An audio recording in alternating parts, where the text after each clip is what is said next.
Anao io Zava pro, manolotra ho anao.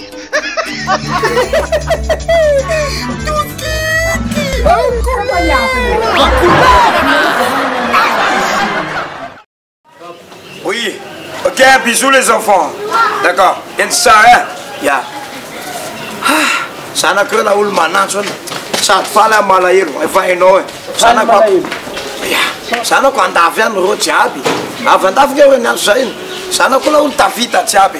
zay koa tian'Andriamanitra io Andriamanitra zanareo mizanay zay la olo zay ataonay jiaby tavita zanako vavy niandro iny ingénieur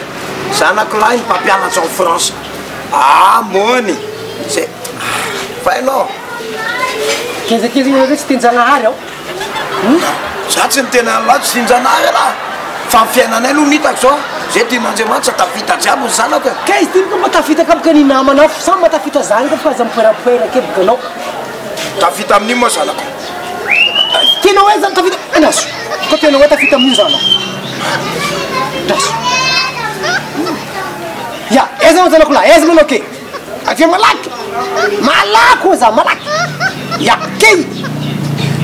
tsy lavitra gnilagila po zany izy io any zanaka moa directeur à banque sa hoavy izy izy baka avy izy anao tetsika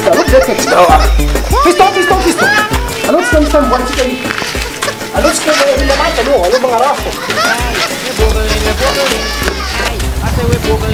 kanao fiston eto atsika eto kanao avia boka anao avia anao ke ndao mitsaka ambadika anao fiston ambadika ya mitsaka rinao agnina mas mindao fo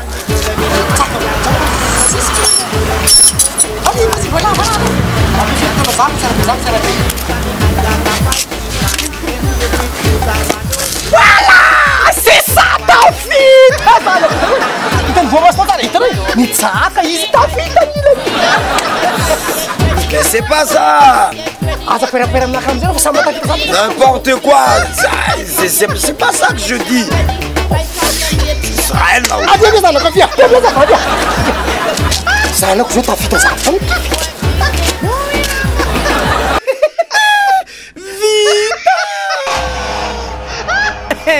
En couleur là